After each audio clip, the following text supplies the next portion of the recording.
이제는 인공지능 반도체만 중요한 것이 아니라 점점점 다른 반도체까지 더더더 중요성이 커지게 된다. 진짜 알짜이고 반도체도 사이클 산업이지만 디스플레이도 오르락내리락을 반복하는 사이클 산업입니다. 반도체의 가장 재밌는 특징은 전 세계 모든 사이클 산업 통틀어서 규칙성이 가장 뚜렷합니다.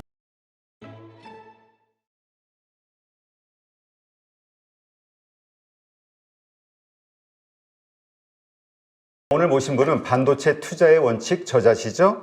호돌이 우황재 대표 모셨습니다. 안녕하세요. 안녕하세요. 네, 저희가 한 3개월 만에 다시 뵙는 것 같은데 제가 지난번에 뵀을 때 가장 인상적으로 기억나는 게 이제 우리 레거시 쪽에 랜드 쪽에 이쪽에 그 밸류체인 한번 좀 봐보자. 근데 정말 그 이후로 AI 반도체 쪽에서 이쪽의 흐름으로 이렇게 좀 넘어오는 움직임이 좀 나오고 있는 것 같아요. 네.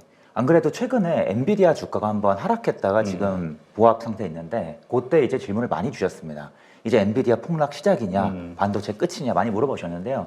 물론 인공지능 쪽에 쓰이는 반도체의 성장이 끝날 리는 없겠습니다. 또한 반도체 사이클이 지속되는 과정에서 인공지능 반도체가 더 못 가리란 보장도 없습니다. 하지만 과거에 이 반도체 사이클을 가만히 살펴보면 이 반도체 사이클의 상승이 시작되는 초입부에 인기를 얻었던 반도체들이 항상 있었습니다. 이번에는 인공지능이었죠. 근데 보통 이 사이클이 시작되는 어느 시점이 지나게 되면 그 인기를 얻었던 반도체가 한번 크게 훅 꺼졌다가 다시 올라가는 경향이 나타나는데 그 시기부터 나타난 중요한 변화가 무엇인가? 바로 이제는 인공지능 반도체만 중요한 것이 아니라 점점점 다른 반도체까지 더더더 중요성이 커지게 된다. 그래서 인기가 점점 분산되게 된다. 그 점을 좀 한번 강조드리고 싶습니다. 지금 반도체 뭐 삼국지 시대 아니냐 뭐 이런 얘기 할 정도로 정말 세계 각국의 여러 대기업들의 경쟁을 치열하게 하고 있는데 그 중에서도 이제 조금 그 공격적으로 확장하고 있는 거 보면은 엔비디아, 인텔, AMD 이런 쪽에서 지금 AI 반도체에 대한 또 여러 가지 시도를 하고 있잖아요.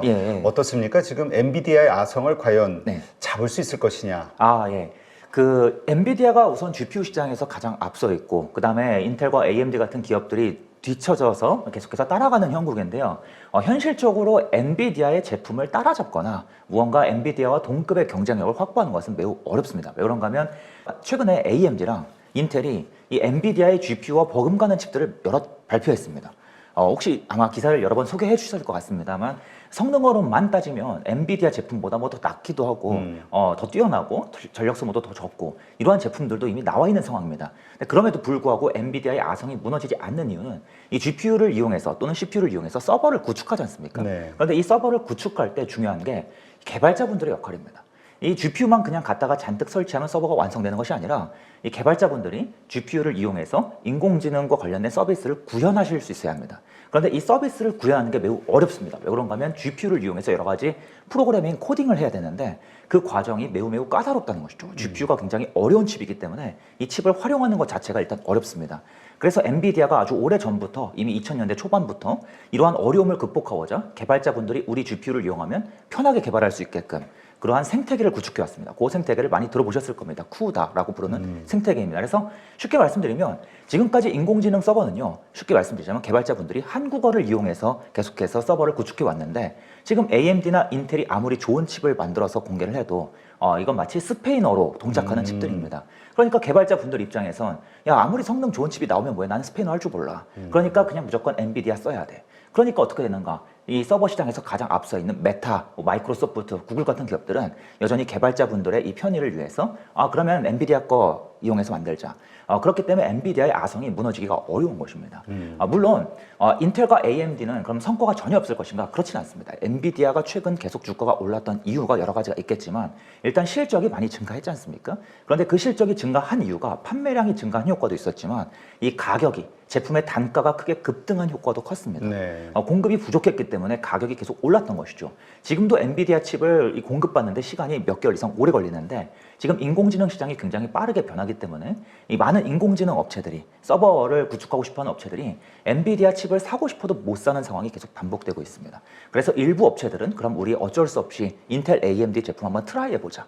트라이해보자라는 그러한 변화가 일부 영역에서 나타나고 있기 때문에 엔비디아는 엔비디아대로 가고 그다음에 인텔과 AMD는 좀 니치 마켓을 중심으로 시장을 창출하는 그런 효과가 나타난다고 좀 보일 수 있겠습니다.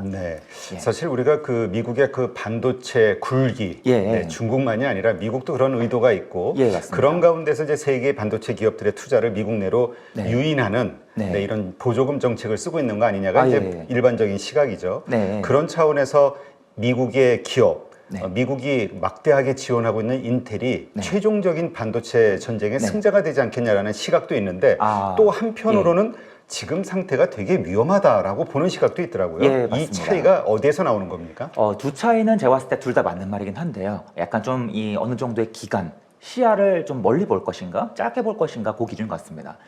지금 미국이라는 국가가 놀라운 사실이 있습니다. 전 세계 반도체 산업 중에 무려 절반이 미국입니다. 즉 다른 말로 이야기하자면 미국 외 다른 국가 모든 반도체를 다 합쳐도 미국보다 작다는 것이죠. 아무튼 그 정도로 미국이 반도체 산업에 패권을 쥐고 있는데 그럼에도 불구하고 미국이 갖지 못한 것이 바로 제조 경쟁력입니다. 엄밀히 말씀드리자면 20나노급 이상 반도체는 미국이 여전히 굉장히 잘 만들어 왔지만 10나노 이하급 반도체는 점유율이 거의 없는 상황입니다.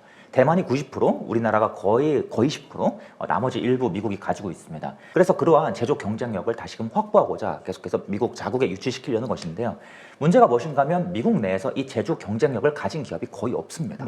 그나마 있는 기업이 인텔인데요. 인텔은 실제로 최근에 TSMC나 삼성전자보다 많이 이 기술력이 뒤처졌다라고 알려져 있긴 하지만 실제로는 그렇게 만만히 볼 수 있는 기업이 아닙니다.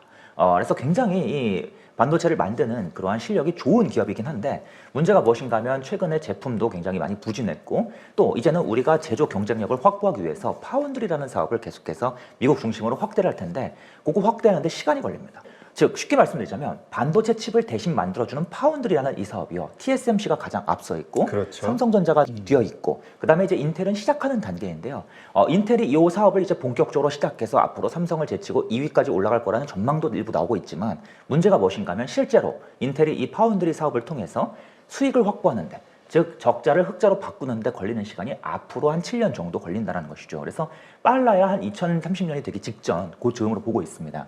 그래서 실적이 굉장히 부진할 것이고 설비 투자는 왕창 지금 100조 원 넘게 엄청나게 하고 있는데 지금 아직 수익화는 어려운 상황이고 그러한 관점에서 안 좋다라는 부정적인 이야기가 나오는 것이고요. 그에 반해서 그렇다고 해서 인텔이 무너지는 건 아니다. 지금 이 파운드리 성장도 될 것이고 제품 경쟁력도 다시금 일부 회복 기조로 가고 있기 때문에 많이 무너지긴 했지만 과거에 인텔 실제로 과거에도 비슷한 역사가 한번 있었습니다. 네. 그러한 모습이 나타나면서 일부 회복이 이루어지면 회복은 가능할 텐데 실질적으로 주가가 빠르게 오를 수 있는 수준의 유리한 그러한 고지까지 가기 위해서는 시간이 좀 많이 필요하다. 그래서 좀 약간 시각 차이가 단기적이냐 좀 장기적이냐 그렇게 나뉜다고 볼 수 있겠습니다. 맞아요. 예. 많은 사람들이 이 파운드리 쪽에서의 시장 점유율을 확대하는 게 얼마나 힘든가를 우리 삼성전자를 예를 들죠. 예, 맞습니다. 불과 2, 3년 전만 해도 2030년이면 네. TSMC를 따라잡을 거야라는 게 이제 큰 소리 쳤던 네. 여러 그 전문가들의 의견이었는데 네. 지금 갈수록 TSMC하고 격차가 점점 더 벌어지잖아요. 네, 시장 맞습니다. 점유율이 더 작아지고 있고. 예, 맞습니다. 일단 이렇게 신규 진입자, 삼성전자는 신규 진입자라 사업자라고 얘기하기도 좀 어려운 프로페셔널인데 네. 왜 이러한 격차를 좁히는 게 어려운 일인가? 네. TSMC가 과연 어떤 네. 대단한 장점을 갖고 있길래 이런 현상이 벌어지는가? 이런 네. 의문점 갖는 분들이 많아요. 예, 맞습니다. 제가 한 3년쯤 됐을 겁니다. 3, 4년쯤 됐을 텐데요. 제가 이제 블로그나 아니면 여러 다른 매체에서도 삼성전자에 투자하실 때 파운드리 사업을 아이디어 삼는 것은 위험하고 사실은 좀 말이 안 된다라고 계속해서 거듭 말씀을 드렸습니다. 그 이유가 여러 가지가 있긴 한데요. 일단 지금 격차에 대해서 좀 물어봐 주셨습니다. 대표님께서. 그 격차가 유지되는 이유가 정말 여러 가지가 있지만 단순히 수치적으로 좀 말씀을 드려보자면 삼성전자가 파운드리 사업에 가장 많은 투자를 했을 때 우리가 정말 역량을 최선을 다해서 파운드리에 투자를 해보자라고 엄청난 투자를 했을 때 그 규모가 연간 약 15조 원 수준이었습니다. 그런데 TSMC는 기본적으로 연간 약 40조에서 50조 원을 투자하고 있습니다. 그러니까 점유율이 3배 이상인 그 1등 기업이 3배 이상의 투자금을 집행하고 있는데 후발 기업이 점유율이 3분의 1밖에 안 되는데 투자금도 3분의 1밖에 안 된다? 사실 넌센스죠. 말이 안 되는 겁니다. 이거는 파운드리 사업이 아니어도 다른 어떤 사업이라도 당연한 사항이다라고 좀 상식적으로 이해가 되실 겁니다. 여기에 이제 들어가는 투자금이요. 당연히 설비 투자금 중심으로 이야기가 되긴 하지만 실질적으로 미국에 있는 중국에 있는 고급 인력을 데려올 때 그 연봉 격차를 의미하기도 하고요. 그뿐만이 아니라 단순히 공장을 짓는 데 들어가는 비용뿐만 아니라 이 칩을 대신 만들어주는 파운드리 비즈니스는 칩을 단순히 만들어주기만 하는 것이 중요한 것이 아니라 그 칩을 만들기까지의 과정이 훨씬 더 중요합니다. 네. 칩이 매우 복잡할 뿐만 아니라 이 한 개 칩을 어떻게 만들 수 있는지 예를 들어서 강남 땅에 큰 아파트 단지를 재건축해서 멋진 아파트 단지로 탈바꿈시킨다고 하는데 건설사들이 막 입찰하지 않습니까? 그럼 보면 건설사들마다 굉장히 다양한 막 디자인, 아파트 디자인 가지고 나오고 뭐 누구는 수영장 만들게요, 누구는 뭐 편의시설 다른 커뮤니티 만들게요 가지고 나오지 않습니까? 마찬가지로 파운드리의 경쟁력도 이러한 부분에 있는데 그러한 경쟁력 격차를 의미하기도 합니다. 앞에서 말씀드린 이 투자 금액 차이요. 그래서 이러한 모든 사항들이 계속해서 격차가 유지되고 있다 보니까 결과물도 격차가 날 수밖에 없다. 그래서 삼성전자는 항상 3나노, 2나노 우리 가장 최고 사양 제품 요거 먼저 만드는 거 자꾸 중심으로 강조를 하지만 실제로 중요한 것은 결국 규모이고 또 점유율이고 수익 아니겠습니까? 그러한 수익을 확보하기까지는 사실상 시간 10년이 지나도 이 격차가 유지될 가능성이 높다라고 좀 의견을 드릴 수 있겠습니다. 네. 지금 삼성전자가 파운드리 쪽에서 예. 생각했던 그 어떤 목표를 달성하기가 어렵다라고 생각하시는 분들 예. 입장에서 보면은 이게 뭔가 자꾸 레퍼런스가 생겨야 되는데 신규 고객이 발생되기보다 오히려 기존의 고객들이 떨어져 나가는 현상이 벌어지다 보니까 삼성전자 이대로는 안 된다. 그렇다면 방법이 무엇이냐? 분사 이야기도 나와요. 지금의 어떤 마인드 가지고는 제조업 마인드는 안 된다. 하여튼 삼성전자가 파운드리 쪽에서 뭔가 실적을 보이기 위해서 필요한 것들이 뭐가 있을까요? 먼저 분사에 대해서 한번 좀 말씀을 주셨는데요. 실제로 과거의 뉴스 기사에도 분사가 될 것이라는 얘기가 많이 나왔었죠. 근데 이제 엄밀히 말씀드리면 파운드리 사업부가 삼성전자 지금 반도체 사업부에서 분사되는 것이 현실적으로 어려운 이유가 있습니다. 왜 그런가 하면 삼성전자는 현재 하나의 공장 안에서 디램도 만들고 그리고 파운드리 사업도 병행하고 시너지를 내는 구조입니다. 그래서 실제로 삼성전자가 최초로 EUV 장비를 비싸게 돈 주고 사왔을 때 이 장비를 단순히 파운드리에서만 쓰는 것이 아니라 이 디램을 함께 생산하는 공용하는 그러한 구조를 갖춰왔고 여기서 시너지를 냈습니다. 그래서 삼성전자가 이 디램 선단 공정에서 먼저 경쟁력을 확보했거든요. 그래서 현실적으로 파운드리를 분사시키는 것보다 차라리 설계 사업을 분사시키는 게 더 이득일 수 있겠다. 왜? 여러분 아마 많이 들어보셨을 겁니다. 삼성전자는 불리하지 TSMC보다. 왜? 삼성전자는 설계 사업도 하고 제조 대행 사업도 하잖아. 그러면 이 설계 사업을 하면서 이 고객사의 제품을 베낄 수 있잖아. 그럼 고객사가 안 찾아올 거 아니야. 이렇게 많이 물어봐 주셨거든요. 실제로는 이게 그렇게 중요한 이슈가 아니긴 한데 혹여나 이게 이슈가 된다 하더라도 삼성전자 입장에서는 차라리 그럼 설계 사업부를 분사시키는 게 낫지. 파운드리는 메모리랑 시너지를 내야 하니까 이러한 이야기가 나올 수 있다 보고 있겠고요. 이러한 분사 이야기 외에도 삼성전자가 실제로 어떠한 좀 방식으로 파운드리 사업을 극복하고자 하냐면 처음에는 욕심을 좀 부렸습니다. 왜 그런가 하면 삼성전자가 이 아이폰이라는 제품이 처음 나왔을 때 아이폰에 들어가는 이 핸드폰의 머리 AP라는 칩이 있지 않습니까? 그 AP를 삼성전자가 만들어 줬었습니다. 2015년까지 삼성전자가 독점으로 공급했거든요. 그런데 어느 순간 TSMC한테 뺏기면서 TSMC가 급격히 성장하고 삼성은 주저앉은 겁니다.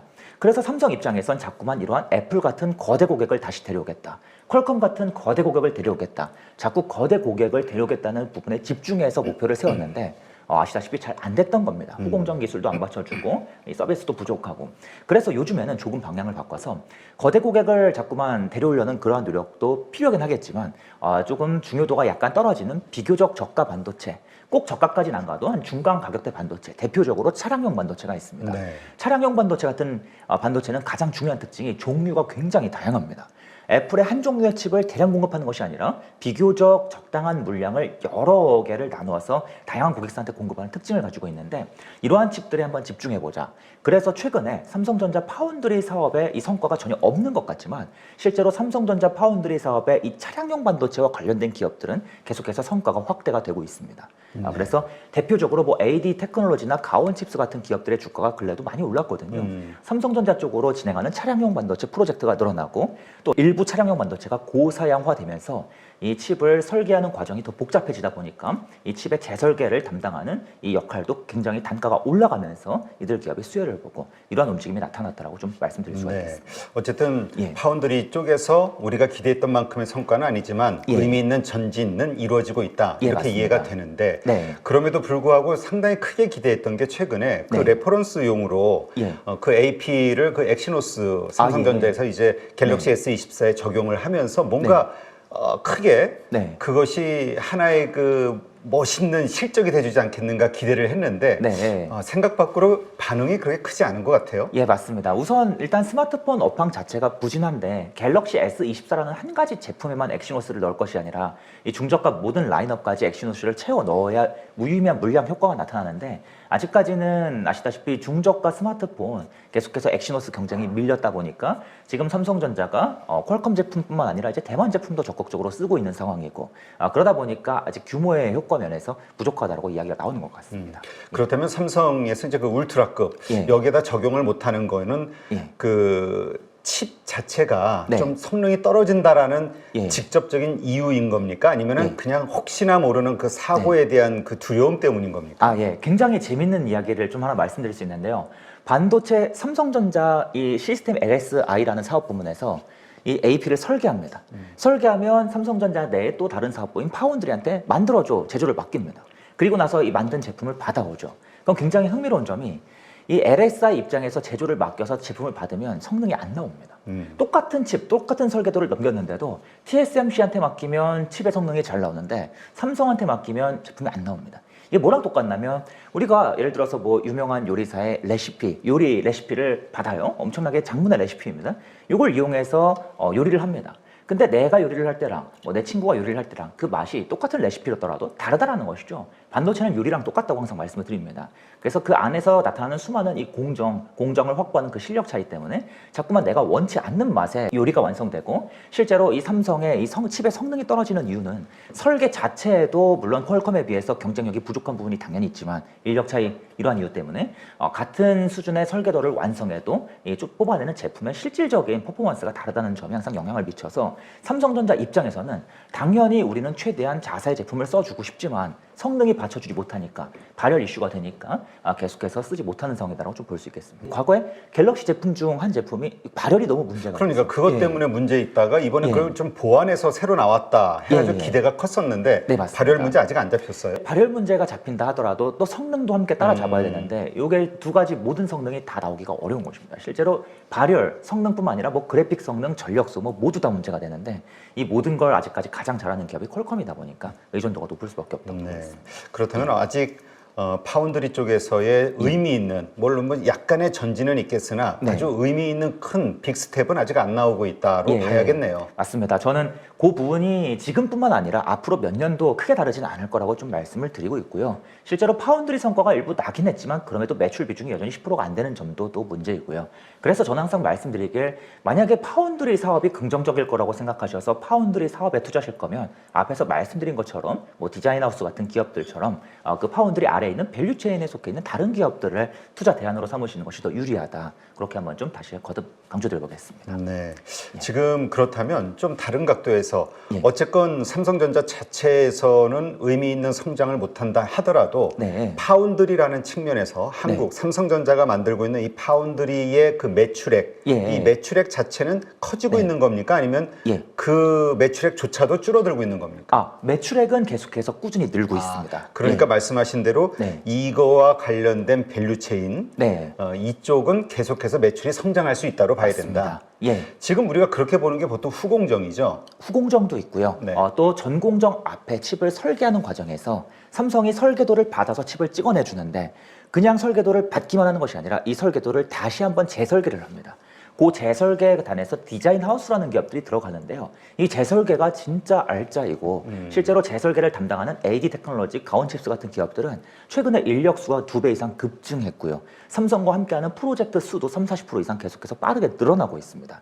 지금은 프로젝트 수가 늘어나고 있는 단계이기 때문에 즉 예비 매출이 늘어나고 있는 단계이기 때문에 실적 성장이 급격하지 않을 수 있지만 추후에 이 파운드리가 본격 양산이 확대되면 디자인 하우스 기업들에게도 양산 매출로 들어가기 때문에 실적이 빠르게 나타날 수가 있어요.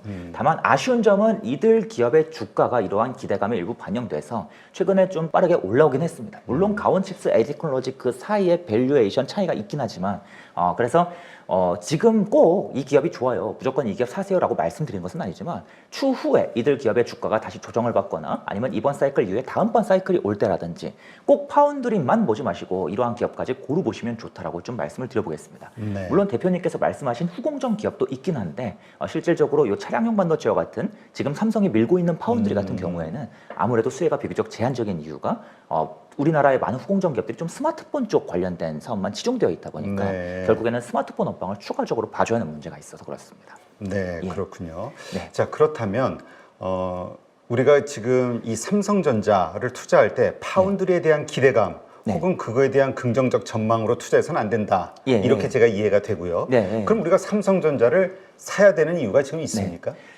여러 가지가 있습니다만 일단 첫 번째로 가장 중요한 이유는 결국 반도체는 사이클 산업이죠. 요즘에 조선주가 굉장히 뜨겁지 않습니까? 조선 산업이 성장해서 뜨거운 것이 아니라 조선 산업이 한창 불황을 겪다가 이제는 호황 시기에 다다르니까 요때 이제 한시적으로 기회가 오는 것 아니겠습니까? 반도체도 마찬가지로 기회가 있다 없다를 반복하는, 즉 호황과 불황을 반복하는 산업이기 때문에 바로 이러한 사이클에 기반해서 투자를 하기에는 여전히 분명히 기회가 있는 상황이다라고 좀 말씀을 드릴 수 있겠습니다. 그래서 삼성전자의 파운드리 사업부는 장기적으로 성장 동력이 되는 사업부이지만 지금 단기적으로는 삼성전자의 실적의 어떤 급격한 반등, 급격한 성장은 결국에 메모리 반도체 사이클에서 나타난다. 기존의 디램과 낸드 플래시에서 나타난다라고 좀 말씀을 드릴 수 있겠습니다. 지금 예. AI 반도체와 관련해서 예. 오늘 HBM3 보통 네. 이렇게 얘기하죠. 네. 이 HBM3와 관련해서도 지금 엔비디아하고 거래가 안 되고 있잖아요. 예, 맞습니다. 뭐 기대감은 계속 있는데 네. 지금 이와 관련한 네. 기대감 네. 이것에 의한 투자 될 거야. 되면은 하이닉스처럼 다시 어떤 슈팅이 나오지 않겠어라는 기대감 네. 이것도 가지면 안 되는 겁니까? 그 기대가 지금까지 없었기 때문에 삼성전자 주가는 단순히 주가 레벨만 봐도 수익률만 봐도 저조하지만 실제로 밸류에이션이라는 지표를 들이밀어도 과거의 메모리 사이클의 이 밸류에이션이 있을 거 아니겠습니까? 어느 정도의 규칙성과 비교해 봐도 여전히 중간 이하 단계에 머물러 있습니다. 그에 반해서 SK하이닉스는 모든 기대감이 다 들어가 있죠. 엔비디아에 독점 공급할 것이라는 그 사실이 앞으로 한 10년쯤 유지될 것처럼 모든 기대감이 들어가 있다 보니까 역사적 밸류에이션보다 훨씬 높은 수준에서 지금 밸류에이션이 만들어져 있습니다. 그런데 이제 주의하실 실점이 무엇인가 하면 여기서 한 가지만 좀 당부의 말씀을 드리겠습니다. 투자 성향과 투자 스타일이 여러 가지로 다르지 않습니까? 네. 저는 대략적으로 한 번 주식을 사면 한 6개월에서 1년 이상은 묵혀두실 분들 대상을 기준으로 한번 좀 먼저 말씀을 드려보겠습니다. 트레이딩이나 단타하시는 분들께는 조금 해당이 되지 않을 수도 있어요. 아무튼 그러면 호돌이님, 삼성이 엔비디아에 공급할 거예요? HBM 언제부터 공급해요? 이거 성공할 수 있어요? 이거 많이 물어보시는데 네. 그거는 저희가 알 수가 없죠. 예측이 불가한 상황입니다. 다음 분기에 공급할 것이다 또는 다다음 분기에 공급할 것이다 뉴스가 계속 나오고 있지만 그 뉴스 기사대로 이루어지지 못할 수도 있습니다. 다만 저희가 주목할 부분은 무엇인가 하면 바로 이 밸류에이션이죠. 우리가 기술주에 투자할 때 가장 중요한 것은 기술력이 아닙니다. 기술에 대한 이해가 아닙니다. 사실 투자에 대한 원론적 접근이 가장 중요하고 밸류에이션이나 실적 같은 요인이 가장 중요한데 하이닉스는 이미 최대치 기대감이 반영되어 있는 상황이고 삼성은 기대감이 전혀 없는 상황이다. 그런데 가만히 생각해보면 하이닉스 입장에서는 이미 HBM을 공급할 만큼 최대치로 공급하고 있기 때문에 상방은 제한적이지만 하방은 넓은 상황이죠. 그에 반해서 삼성은 지금까지 워낙 개판을 쳐왔기 때문에 하방은 이제 더 이상 없는 상황이지만 상방은 열려있는 상황이죠. 그렇다면 우리는 이제 슬슬슬 점진적으로 아무래도 상방이 더 높고 밸류에이션이 싼 그러한 기업들의 슬슬슬 점진적으로 비중을 넘기는 것이 투자자의 관점에서 봤을 때 상식적인 행동이다라는 것이죠. 그런 관점에서 저는 하이닉스 지금까지 수익을 많이 확보하신 분들 또는 하이닉스를 고민하시는 분들 무조건 하이닉스만 자꾸만 집착하지 마시고 모두가 하이닉스를 외칠 때 반드시 이변이 생긴다. 특히 HBM 같은 이 기술이 빠르게 변하는 영역은 기술 구도가 빠르게 변할 수밖에 없고 우리는 그 구도를 절대로 예측할 수 없다. 그런 관점에서 안정적인 투자, 안전마진이 있는 투자를 위해서는 점진적으로 하이닉스를 조금씩 하시고 삼성으로 옮겨가시는 것이 가장 현명한 선택이고 합리적인 선택이다라고 계속해서 강조드리고 있습니다. 네, 요즘 뭐 워낙 삼성전자가 동네 바보형 취급을 당하고 있는데 네, 맞습니다. 주가 측면에서 워낙 실망을 예. 시키다 보니까 네, 맞습니다. 오히려 이럴 때 역발상으로 예. 이럴 때 네. 그 사모아 나가야 된다. 맞습니다. 이렇게 이해를 하면 되겠군요. 실제로 굉장히 재밌는 게 무엇인가 하면 지난번 메모리 사이클 때도 삼성의 주가가 먼저 뜨고 하이닉스는 못 갔거든요. 그때 역시 모바일 디램의 강점을 가진 삼성이지 모두 모바일 디램만 외쳤지만 결국에는 하이닉스가 뒤따라 갔습니다. 또 지지난번 사이클 때는 삼성이 먼저 갔었거든요. 하이닉스는 못 가고 역시 낸드 플래시는 삼성이지라고 했지만 결국에 하이닉스도 3D 낸드 플래시를 잘 만들면서 결국 따라갔습니다. 물론 한 사이클이 끝났을 때 수익률 격차가 일부 있을 수 있겠지만 지금은 사이클 초입이 이미 지나가는 시기이기 때문에 지금부터는 밸류에이션이 싼 녀석에 주목하는 것이 과거 통계적으로도 수익률에 더 유리하다는 걸 좀 강조드리고 싶은 것입니다. 네, 알겠습니다. 요즘 그 반도체 IT와 관련된 산업이 상당히 경랑을 받고 있는 것 같아요. 예. 그러면서 여러 가지 생각지도 못했던 섹터의 종목들 네. 뭐 튀어오르기도 하고 급락하기도 하고 네. 그 가운데 이제 가장 그동안 힘들게 했던 것이 이제 디스플레이 쪽하고 그다음에 이 휴대폰 관련 네. 반도체들 이쪽이었는데 네. 이제 앞으로 좀 바뀔 것이다 이러한 전망들이 슬슬 나오더라고요. 아, 예. 먼저 디스플레이 산업에 투자하셨던 특히 오래 투자하신 강제 특히 여기에 대명사가 LG 디스플레이. 약간 궁금해요. 대한민국 국민들께서 주식을 처음 시작하실 때 항상 꼭 1주씩은 매수하시는 종목 중 하나가 LG 디스플레이라는 점이. 근데 엄밀히는 LG 디스플레이가 뭐 디스플레이 1등이고 그런 점보다는 사실 사이클 산업이란 걸 이해하는 게 중요하죠. 반도체도 사이클 산업이지만 디스플레이도 오르락 내리락을 반복하는 사이클 산업입니다. 그런데 디스플레이 산업은 지난 2년 동안 계속해서 내리막을 걸었었기 때문에 이제는 더 내려갈 곳이 없다라는 게 투자 논리가 되고 있습니다. 그런데 문제가 무엇인가 하면 두 가지가 있습니다. 첫 번째는 디스플레이 산업은 반도체 산업만큼 사이클의 규칙성이 뚜렷하지 않습니다. 네. 무슨 뜻인가? 하락이 오면 바로 상승이 오는 것이 아니라 상승이 1년 지나서 올 수도 있고 2년 지나서 올 수도 있고 3년 지나서 올 수도 있습니다. 그래서 기다림이 더 많이 필요하다는 특징을 가지고 있습니다. 도대체 이러한 특징이 왜 나타나는가? 반도체는 완전한 과전 산업이지만 디스플레이는 중국과의 경쟁이 점점 치열해져서 그렇습니다. 이게 중요한 특징이고요. 또 한 가지는 디스플레이가 이제 회복 기조로 갈 거예요 라고 말씀드리면 역시나 가장 많이 사시는 주식은 LG 디스플레이입니다. 하지만 LG 디스플레이는 조금 문제가 있습니다. 이 재무 구조가 너무 불안정하죠. 현금이 없습니다. 지난 10년 넘게 계속 사업을 하면서 결국에 저희가 월급을 받는 이유는 우리가 회사를 다니면서 월급을 받는 이유는 차곡차곡 모아서 내 통장 규모를 늘려가기 위함이잖아요. 근데 LG 디스플레이는 되려 사업을 하면 할수록 통장 규모는 계속 줄어들지만 오히려 빚만 늘어가는 그러한 상황이 되었고 최근에는 현금성 자산이 대략 한 4조에 못 미치는데 차입금만 16조에 달하는 갚아야 할 돈이 훨씬 많은 상황이 되어버려서 굉장히 불리한 상황이 되었습니다. 그래서 저는 항상 강조드립니다. 그러면 디스플레이가 좋아지면 우리가 꼭 LG 디스플레이 주식만 사야 하는 것이 아니다. 그 아래에 있는 디스플레이 관련 다른 기업들에 주목하는 것이 더 유리할 수 있고 대표적으로는 뭐 디스플레이 소재주도 있겠지만 디스플레이용 반도체를 만드는 기업도 있다라고 좀 강조드려보겠습니다. 지금 그와 관련해서 이제 중소형주들 상당히 최근에 이제 슈팅이 좀 나오긴 했었는데 가장 좀 주목하고 있는 그 기업들이 있다면 어떤 기업들인가요? 예, 우선 디스플레이용 반도체라고 하면 사실상 거의 종류가 제한적인데요. 설계 사업을 담당하는 LX 세미콘이 있고 또 후공정을 담당하는 뭐 LB 세미콘 같은 기업들이 있겠습니다만 개인적으로는 후공정 기업들보다 먼저 설계 기업들 한번 좀 조심스럽게 말씀을 드려볼 수 있겠습니다. 이 설계 기업, 특히 LX 세미콘 같은 경우요. 제가 지금까지 LX 세미콘 관련 질문을 수십 번 받아왔는데 지난 10년 넘게 수십 번 받아왔는데 가장 많이 주시는 질문이 무엇인지 아십니까? 기술력이 얼마나 좋나요? 우리나라에서 기술력이 1등인데 주가는 왜 못 가나요? 기술력 관련 질문입니다. 이외에도 비슷한 기업으로 아나페스라는 기업이 있는데요. 항상 기술력에 대해서만 많이 물어보시고 스터디 모임, 실제로 제가 이 책에도 사례를 썼는데 2010년대 내내 수많은 스터디 모임에서 아나페스를 분석하시는 분들이 항상 기술력 분석에 매진하셨습니다. 근데 실제로 이 기업 투자할 때 기술력이 중요하냐? 아닙니다. 우리가 실제로 투자할 때, 기술주에 투자할 때 기술력이 가장 중요하다고 믿는 건 굉장히 잘못된 생각이라고 좀 거듭 강조드립니다. 이 LX 세미콘은 매출의 90% 이상이 디스플레이용 칩에서 나옵니다. 결국에는 디스플레이의 업황을 따라갈 수밖에 없고요. 과거에 이 기업의 이익 추이를 가만히 살펴보시면 물론 우리가 LG에만 공급하다가 중국으로 확대 공급하거나 우리가 공급하는 제품의 종류가 늘어날 때에도 매출이 늘긴 했지만 그보다도 더 근본적으로 이 기업의 매출은 결국 디스플레이의 업황을 따라 움직였습니다. 그럼 우리가 생각하기에 지금 디스플레이 업황이 최악을 지나고 있고 앞으로 점점 나아질 것이라고 생각하면 그 업황을 따라서 LX세미콘의 실적이 개선되는 효과가 분명히 나타나겠구나. 특히 디스플레이 중에서도 또 종류가 나뉘죠. TV용 디스플레이가 있고 스마트폰용 디스플레이가 있는데 우선 이 TV용은 아직 조금 더 어려움을 겪을 것처럼 보이지만 스마트폰용은 살살 살아나는 신호가 없지 않아 있습니다. 그러면은 이 LX세미콘의 매출 중에서도 TV용보다 이 스마트폰용 매출이 최근에 많이 올라와 있는 상황인데 이 매출이 좀 더 긍정적일 수 있겠구나라고 생각하는 것이 유리하기 때문에 저는 이 반도체 기업을 좀 우선적으로 말씀을 드리고 있습니다.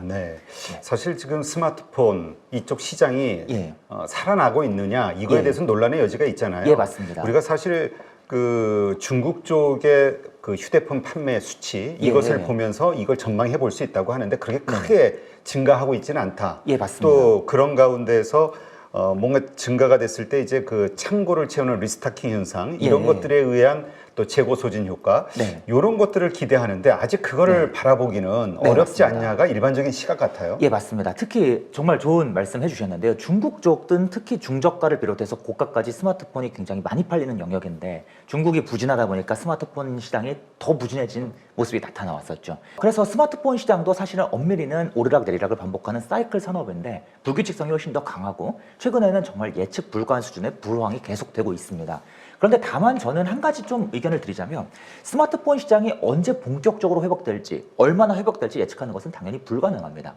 다만 우리가 지금 불황 구간에서 스마트폰 업종을 무조건 욕만 할 것이 아니라 자꾸 미리 공부라도 지금 바로 매수하시라는 게 아닙니다. 미리 공부해 두다가 나중에 반등이 온다라고 확신이 들면 그때 매수하시는 거죠. 공부를 해야 되는 이유가 무엇인가라고 생각이 좀 드나면 이번에 갤럭시 제품을 사례로 봤을 때 이 온디바이스 AI라는 이 마케팅이 분명히 효과가 있었다라고 보고 있고요. 지금 인공지능 기능이 아직은 고가 모델 중심으로 들어가고 있지만 추후에 중저가 쪽으로 점점 확대가 되면서 계속해서 스마트폰의 어떤 좀 마케팅 효과가 더 극적으로 일어나면서 반등이 올 수 있지 않을까 그렇게 개인적으로는 생각이 좀 몇 차례 들었습니다. 네, 지금 미중 반도체 전쟁, 그러니까 중국에 대한 반도체 규제 이것에 의해서 이제 중국도 자체적으로 모든 밸류 체인을 중국 내부에서 만들자라는 이제 비전이 좀 만들어졌잖아요. 그런 차원에서 이제 엄청난 보조금을 통해서 자국 기업들을 키워나가고 있고 기술을 개발하고 있다. 그래서 일반적인 이 반도체, 이 범용 반도체와 관련해서는 한국의 이 기업들에게 점점 미래가 어려워지게 되고 있다. 이런 의견들이 있던데요. 예, 맞습니다. 정말 중요한 말씀을 주셨는데요. 이 중국과의 경쟁이 점점 치열해지면 당연히 점점 어려워질 것입니다. 그런데 이제 그 반도체란 녀석이 종류가 한 가지만 있는 게 아니라 정말 여러 가지가 있지 않습니까? 그 중에서 만들기 어려운 반도체, 대표적으로 우리나라의 디램도 있고 낸드 플래시도 있고 미국의 CPU, GPU도 있고 이들 반도체는 경쟁이 점점 치열해지긴 하겠지만 그 시간이 앞으로 10년, 20년 오랜 시간을 필요로 하기 때문에 경쟁 강도가 지금 당장 하루아침에 높아지는 것은 당연히 아닙니다. 하지만 문제가 무엇인가 하면 비교적 저사양, 만들기 쉬운 반도체입니다. 대표적으로 앞에서 말씀드린 아나페스라는 기업이 있습니다. 이 기업 같은 경우에는 디스플레이에 들어가는 반도체 중에서도 비교적 쉬운 반도체, 티콘이라고 불리는 반도체에 집중해 온 기업인데요. 티콘은 상대적으로 만들기 쉬운 반도체이다 보니까 중국 입장에서 야 우리 저거 해보자 라고 했을 때 그 효과가 빠르게 나올 수 있었습니다. 중국이 아무 반도체나 막 만드는 것은 아니고요. 우리가 밀고 있는 산업과 연계된 반도체를 먼저 키웁니다. 대표적으로 중국이 디스플레이 산업을 계속해서 키워왔지 않습니까? 그럼 당연히 중국이 디스플레이용 반도체를 먼저 키운다는 것이죠. 그 과정에서도 만들기 어려운 반도체가 있고 쉬운 반도체가 있는데 만들기 어려운 DDI라는 반도체보다 티콘이라는 이 반도체에 먼저 집중했고 실제로 성과가 빠르게 나타나면서 아나페스라는 기업이 기술력이 가장 뛰어남에도 불구하고 지난 10년 동안 매우 어려운 상황을 보냈습니다. 그러니까 결국에 삼성이 이제 국산 패널만 쓰는 것이 아니라 중국산 패널까지 확대 도입하는 과정에서 중국산 티콘도 밀려 들어오게 되고 아나페스의 입지는 계속 줄었던 것이죠. 제 책에도 이 내용이 굉장히 자세하게 서술되어 있는데요. 아무튼 그러한 쉬운 반도체가 계속해서 타겟이 되고 있고 앞에서 말씀드린 LX세미콘이 만드는 DDI 같은 칩들은 아직까지는 비교적 어려운 칩이기 때문에 아직까지는 경쟁 강도가 그렇게까지 높지는 않았지만 지금부터 한 3, 4년 점점 지나가면서는 이들 칩도 이제는 서서히 경쟁 강도가 높아질 것이다라고 개인적으로 생각하고 있습니다. 그렇다면 지금 시점의 밸류에이션으로 봤을 때는 LX세미콘 충분히 투자할 만한 가치가 있다. 개인적으로는 이러한 경쟁이 점점 어려워지는 시기가 앞으로 한 3, 4년 뒤부터 본격화될 것인데 그때는 밸류에이션을 다르게 평가해야겠지만 일단 지금 시점에서는 그 전에 그 경쟁이 치열하기 전에 디스플레이 상승 사이클이 한 번쯤 올 가능성이 높으니까 그 사이클에 비춰보면 현재 밸류에이션은 매력이 있다. 다만 앞에서도 말씀드렸지만 이 LX세미콘이요 지금 이 방송 들으시고 내일 바로 풀매수 들어가시면 큰일 날 수 있습니다. 앞에서도 말씀드렸지만 디스플레이 산업의 상승 사이클은 더 불규칙성이 크기 때문에 지금 당장 올지 1년 뒤에 올지 아니면 2년 정도 보유해야 올지 불확실합니다. 그래서 어느 정도 내가 좀 적게 분할 매수로 가져가자 그러다가 언젠가 튀어 오르겠지라고 생각하기에는 충분히 싼 가격대라고 좀 말씀드릴 수 있겠습니다. 네, 결국 이거는 그러니까 스마트폰의 판매량이 증가될수록 수혜를 받는 그러니까 네. 그런 시그널이 예. 나온다고 했을 때 예. 우리가 더 주목을 크게 봐야 되는 예. 종목이라고 봐야겠군요. 예, 맞습니다. 정확히는 LG 디스플레이가 애플 아이폰 쪽으로 공급하는 패널 물량 증가 효과가 일단 중요하겠고요. 또 LG 디스플레이 쪽으로 공급하는 요 TV 물량뿐만 아니라 중국 쪽으로 공급하는 TV 물량과 스마트폰 물량 모두 다 중요하다고 말씀드릴 수 있겠습니다. LX 세미콘. 예, 맞습니다. 자, 아까 자동차 반도체 관련해서 말씀을 하셨어요. 삼성전자가 이제 네. 그 파운드리 쪽에서 그러한 예. 다품종 소량 생산 네. 이쪽의 시장을 공략하고 있다. 네. 근데 이제 우리가 그 공급망 이슈가 나왔을 때 2년 전인가요? 그때 예. 왜 국내에서 자동차 반도체가 없지? 이 네. 얘기가 나왔죠. 예, 그때 맞습니다. 돈이 안 돼서 뭐 이 얘기를 했던 기억이 나는데 예, 맞습니다. 지금 차량용 반도체. 예. 근데 또 한편에서는 앞으로 이 자율주행 시대가 열리면서 상당히 비전 있는 또 섹터 산업으로 보는 분들도 있더라고요. 예, 정확히 맞습니다. 우리가 어떻게 이해를 해야 됩니까? 예, 너무 좋은 질문 주셨는데요. 실제로 투자자분들께서 헷갈려 하시는 부분이기도 합니다. 아니, 자동차용 칩은 싸다면서요. 만들기 쉽다면서요. 근데 또 뉴스 기사 보면 첨단 공정이 도입된다 그러고, 이거 이 비싼 녀석 만들어줄 수 없다 그러고, 상반되는 얘기가 되게 많이 보입니다. 왜 그런가 하면 자동차에 요즘에 들어가는 칩의 개수가 대략 100개에서 한 3, 400개 정도 된다고 하는데요. 그 칩의 종류가 굉장히 다양합니다. 그런데 그들 칩 중에는 보통은 싼 칩, 만들기 쉬운 칩들이 대부분입니다. 차량용 반도체는 칩 한 개 막 500원, 600원밖에 우리도 가면 여러 개 살 수 있는 칩들이 굉장히 많이 있습니다. 그런데 요즘에 좀 주목을 받는 차량용 반도체는 이러한 저렴한 칩들도 중요하긴 하지만 유독 만들기 어려운 차량용 반도체, 대표적으로 자율주행 기능을 구현시키는 반도체, 그리고 또 무엇이 있냐면 바로 인포테인먼트라고 해서 자동차 앞쪽에 막 정보 뜨고 음악 재생시켜주고 있지 않습니까? 그 기능을 담당하는 반도체. 이 두 가지 반도체가 특히 집중적으로 성능이 빠르게 향상되면서 여기는 정말 다른 뭐 CPU, GPU 못지않은 첨단 공정이 도입되고 있습니다. 그래서 이처럼 칩의 종류마다 다르게 움직이는 것이고 최근에 여전히 지금 만들기 어려워하는 칩들은 굉장히 만들기 어려운 첨단 공정이 들어가는 칩들 그에 반해서 싸잖아요. 우리는 안 해요. 삼성 하이닉스는 안 해요. 그런 칩들은 몇백 원에서 몇천 원짜리 저사양 칩들이라고 보시면 되겠습니다. 네. 참 이 기술의 혁신이 빠르게 되다 보니까 우리가 불과 작년 초만 해도 상상하지 못했던 지금 시장 AI 반도체라는 시장이 열리고 그래서 이제 삼성전자도 고생하고 있는 건데 지금 앞으로 발전될 IT 분야 뭐 지금 가장 흔히 나오는 게 이제 양자 컴퓨터 뭐 이런 이야기들이 나오죠. 양자 컴퓨터가 됐을 때 또 달라지는 많은 것들. 그러니까 이런 전반적인 것으로 봤을 때 정말로 우리가 미래의 어떤 트렌드에 투자한다고 했을 때 어떤 부분을 봐야 되는 겁니까? 트렌드, 미래라고 생각을 하시면요. 투자자분들마다 그 생각하시는 미래가 다를 것 같습니다. 그렇죠. 왜냐면 우주 쪽도 있고 우주항공. 맞습니다. 특히 3년 전만 해도 테슬라가 인기가 진짜 많았지 않습니까? 테슬라 주가가 쭉쭉 오르는데 어떤 분들은 테슬라 지금도 싸다고 하시고 어떤 분들은 테슬라 너무 밸류에이션 말도 안 되게 비싸다고 하시고 저는 그걸 보면서 뭘 느꼈냐면 둘 다 정답이 될 수도 있는데 이분법적으로 생각하시는 분들이 많다는 걸 좀 느꼈습니다. 그래서 어떤 분들은 테슬라를 정말 나는 10년, 20년 바라보기 때문에 그거에 비하면 싸다라고 생각하신 것이고 어떤 분들은 지금 1년, 2년 이후에는 자동차 업황이 꺾일 건데 그거에 비해서 비싸다라고 생각하시는 거죠. 즉 보는 이 시간 격차가 있다는 것이죠. 개인적으로 지금 요 전망, 미래 산업에 대해서 전망을 주셨을 때에도 재미있는 단어 한 가지를 말씀해 주셨습니다. 이 양자 컴퓨터라는 영역인데 양자 컴퓨터는 앞으로 정말 20년, 30년을 바라봤을 때 투자 매력이 있는 산업입니다. 왜 그런가 하면 시제품, 양산성이 조금이라도 있는 시제품조차 앞으로 10년, 20년은 지나야 굉장히 마이너한 버전이 나올 것입니다. 지금 현재의 양자 컴퓨터 수준이 반도체를 비유해서 말씀드리자면 1960년대 후반에 나온 초기 형태의 반도체에 불과합니다. 그래서 양자 컴퓨터는 아직 먼 미래의 산업이라고 볼 수 있겠고요. 저는 여전히 우리가 적당한 미래, 대략 한 내가 5년 아니면 7년 아니면 길면 한 10년 정도 뭔가 묵혀갈 만한 그러한 녀석에 투자하고 싶다라고 말씀을 주시면 역시나 여전히 지금의 반도체다라고 좀 말씀을 드릴 수 있겠습니다.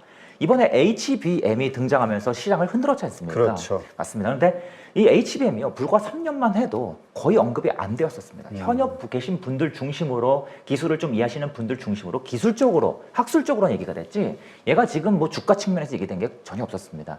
그런데 지금 갑작스럽게 등장해서 시장을 흔들고 있지 않습니까? 이게 왜 그런가 하면 미래 산업이 계속 성장하는 과정에서 인공지능 산업이 성장해 무슨 산업이 성장하는 과정에서 새로운 반도체가 등장하고 반드시 그 반도체와 함께 쓸 새로운 메모리 반도체도 반드시 등장하면서 수혜를 보게 되어 있습니다.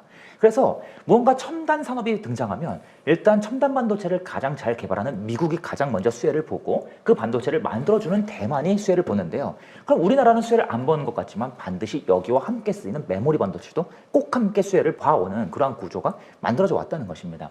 그래서 역시나 메모리 반도체 지금 정체된 것이 아니라 다음번 한 4, 5년 뒤에 또 메모리 반도체 사이클이 오면 그때는 또 HBM에서 더 진보된 또 다른 메모리 반도체 아니면 뭐 미래 차세대 메모리 반도체로 주목받고 있는 뭐 PIM 반도체 이러한 녀석들이 또 주목받을 수 있다. 그래서 여전히 우리가 지금의 반도체 산업에 주목해도 앞으로 5년, 7년 이상 바라볼 수 있는 그러한 투자처가 굉장히 많다라고 좀 강조드리고 싶습니다. 네. 근데 그런 차원에서 지금 SK 하이닉스는 HBM 반도체, 그러니까 일단 기본적으로 SK 하이닉스, 삼성전자는 메모리 쪽의 강자들이잖아요. 예, 맞습니다. 네. 이런 상태에서 HBM까지 잡고 있단 말이죠. SK 하이닉스가. 예, 맞습니다. 그런 상태에서 말씀하신 이제 메모리 D램의 시대가 왔을 때 SK 하이닉스의 비전 혹은 그 매출 성장은 얼마나 더 잘 되겠느냐. 그런 차원에서 양쪽의 무기를 가지고 있는 SK 하이닉스가 투자처로 더 낫지 않냐라는 의견들도 있거든요. 삼성전자가 밸류에이션 측면에서 우선 낫다라고 얘기를 하시니까 이러한 의견에 대해서는 어떻게 생각하실지. 너무 좋은 질문 주셨습니다. 기술이 빠르게 변하지 않습니까? HBM은 1년이 멀다 하고 기술이 계속 빠르게 변하죠. 하지만 기존 DRAM은 기술이 매우 빠르게 변하지 않습니다. 그 안에서 마이너한 기술 변화는 있지만 대체적으로 큰 기술의 변화는 한 6, 7년에 한 번씩 DDR4에서 DDR5로, DDR5에서 DDR6로 큰 변화는 비교적 점진적으로 일어납니다. 이처럼 기술이 빠르게 변하는 영역은요, 반드시 엎치락 뒤치락도 빠르게 나타납니다. 그러니까 지금 말씀드리고 싶은 내용은 삼성이 무조건 하이닉스 앞지를 거예요, 무조건 앞서갈 거예요를 말씀드리는 것이 아니라 과거에도 인텔과 AMD라는 기업이 1년마다 새로운 CPU를 출시하는 과정에서 엎치락 뒤치락이 자주 나타났고 또 한때는 스마트폰용 AP를 삼성이 퀄컴보다 잘 만들었지만 매년 제품이 출시되는 과정에서 성능의 엎치락 뒤치락이 자주 나타났습니다. HBM도 마찬가지가 될 것이기 때문에 하이닉스가 지금 가장 잘하고 있는 것 분명하고 대한민국 국민 여러분 모두 알고 제가 지난달에 택시 타고 집에 오는데 기사님께서 인공지능 반도체를 막 설명해 주시더라고요. HBM 아냐고 막 물어보시더라고요. 반도체 전공한다고 했더니. 너무 놀라웠습니다. 그런데 대한민국 국민분들께서 지금 하이닉스가 가장 잘한 거 다 알고 계시지만 중요한 점은 우리는 투자자이고 지금의 이 하이닉스의 강점이 꼭 영원하리란 보장이 없다. 특히 기술이 빠르게 변하는 영역일수록 뒤바뀜은 더 빠르게 일어날 수밖에 없다. 이 점에 주목하시는 것이 맞다는 게 저의 생각입니다. 그래서 지금 하이닉스가 HBM을 가장 잘하는 게 맞긴 한데요. 삼성이 엄밀히는 기술적으로는 하이닉스랑 지금 6개월 정도의 격차가 있습니다. 근데 이 기술 격차가 과거 1년 이상의 격차에서 계속 줄어온 상황이고 거기에 더해서 이 반도체는 기술 격차만 중요한 것이 아니라 캐파 격차와 설비 투자 격차도 굉장히 중요한데 삼성이 이미 점유율 격차는 거의 다 따라잡은 상황이고 여기에 대해서 캐파까지 더 공격적으로 늘려가고 있는 상황입니다. 그래서 제가 말씀드리고 싶은 분은 꼭 삼성이 더 좋아요. 이제부터 삼성이 더 유리해요. 이걸 말씀드리고 싶은 게 아니라 누구나 다 알고 있는 하이닉스가 무조건 제일 좋아요. 그 편견은 조금 깨실 필요가 있다. 그걸 좀 더 강조드리고 싶었던 것입니다. 네. 지금 워낙 이제 HBM이라는 그 화두가 던져지면서 우리가 이제 반도체에 대해서 점점 생각이 복잡해지는데. 네, 맞습니다.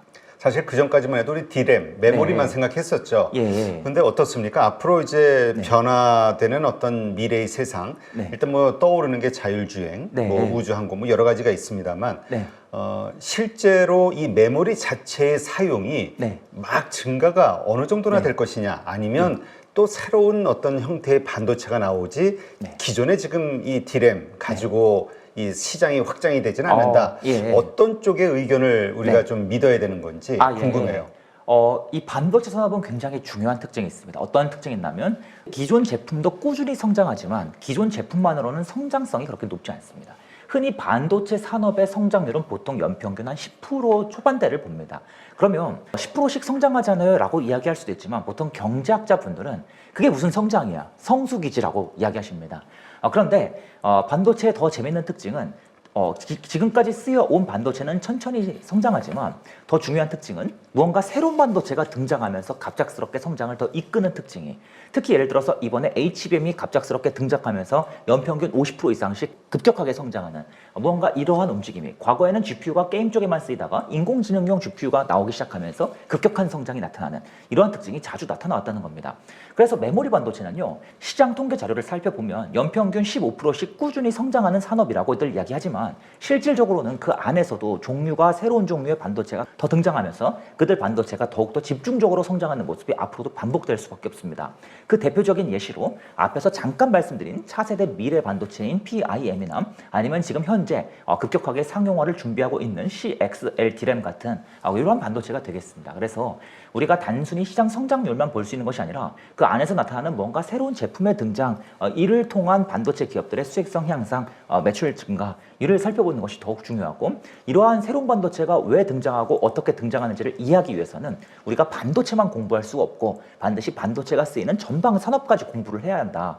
그래서 이제 제가 또 책에 전방 산업별로 쓰이는 반도체를 정리한 이유이기도 합니다.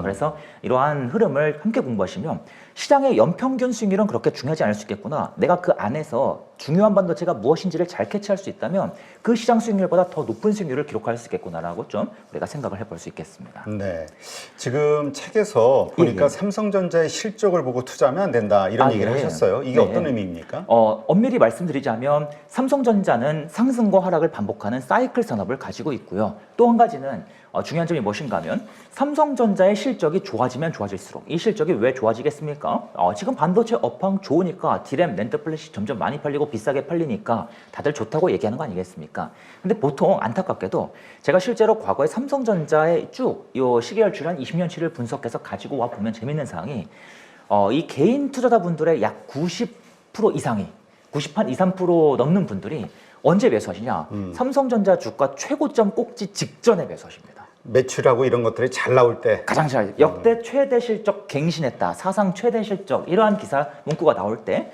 그리고 주가 레벨로 봤을 때도 뭐 90층이 고점이라고 하면 얼추 한 80층 이상부터 매수하십니다. 구조대를 기다릴 수밖에 없죠. 그런데 그 이유가 무엇인가 하면 당연하게 중요한 점은 호황과 불황이 반복되는 산업이기 때문에 진짜 삼성전자에 오래 투자해 보신 분들, 큰손분들, 저희 대표님 같은 큰손분들 당연히 어떻게 하시는가?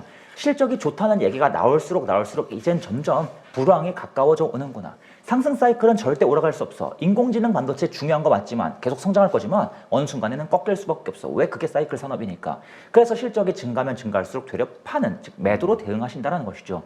그래서 결국에는 이걸 모르는 개미들만 꼭지에 들어와서 매수하는 것이고 나갈 사람은 이미 다 털고 나가는 상황이 반복되는 것이죠. 그래서 사이클이라는 특징과 주가의 선행성이라는 이 특징, 삼성전자와 하이닉스는요, 보통 이 실적을, 미래 실적을 약 11개월 정도 선반영하는 특징이 강하게 나타나왔습니다. 그래서 지금 실적이 좋아질 걸 기대할 것이 아니라 11개월 뒤에는 꺾일 수 있다는 걸 자꾸 생각을 해야 한다는 것이죠. 그런 관점에서 유튜브를 보면 실적이 잘 나왔으니까 사세요 이런 영상 많이 있는데 삼성전자, 하이닉스만큼은 그 관점으로 보시면 좀 위험할 수 있다. 그걸 강조하기 위해서 좀 내용을 작성해 봤습니다. 네, 알겠습니다. 하여튼 어떤 그 기업에 투자한다고 했을 때는 일단 그 기업에 대한 정보도 중요하지만 그 기업의 제품, 서비스가 가지고 있는 그 특성을 이해하고 산업의 사이클을 이해해서 사이클이 안 좋을 때 사서 좋을 때 팔아야 된다. 우리가 보통 경기민감주를 가지고 그런 얘기 하는데 반도체도 그 일종으로 봐야 되는 거군요. 너무 이 중요한 이야기인데요. 사이클 산업은 흔히 호황과 불황을 반복하니까 불황에 사서 호황에 팔면 된다라고 말씀을 하시지 않습니까? 당연히 맞는 말씀인데 주의할 점은 이게 사이클도 또 종류가 나뉩니다. 그래서 규칙성이 큰 사이클이냐 아니냐, 또는 사이클의 주기가 기냐 짧냐에 따라서 전략이 달라져야 하는데, 반도체의 가장 재미있는 특징은 전 세계 모든 사이클 산업 통틀어서 규칙성이 가장 뚜렷합니다. 그래서 불황에 사면 호황의 매수가 가능한데, 문제는 해운 산업 같은 경우에는 규칙성이 떨어지고 사이클도 길기 때문에 불황이 시작할 때 사면 10년쯤 뒤에 그때 이제 본전을 회복하게 되는 그런 문제가 있죠. 그래서 반도체 산업의 매력이 이러한 사이클에도 숨어 있다는 점을 강조드리고 싶고요. 또 한 가지는 나 이번에 인공지능 반도체 못 잡았어. 아쉬워. 많이 계실 거 아니겠습니까? 괜찮습니다, 여러분. 4년쯤 지나면 또 이 반도체 상승 사이클이 반복될 가능성이 높습니다. 규칙성이 높은 산업이고 과점이 굉장히 강하게 이루어져 있기 때문에 그래서 이러한 규칙성에 대해서 다시 한번 강조드려 보겠습니다. 네, 알겠습니다. 자, 반도체 투자의 원칙. 우황재 대표의 신간 책인데 반도체 투자하신 어떤 계획이나 하고 있으신 분들이라면 한번 차분하게 검토해 보시는 것도 좋을 것 같네요. 감사합니다. 자, 오늘 좋은 인사이트 함께 해주신 우황재 대표님 고맙습니다. 감사합니다.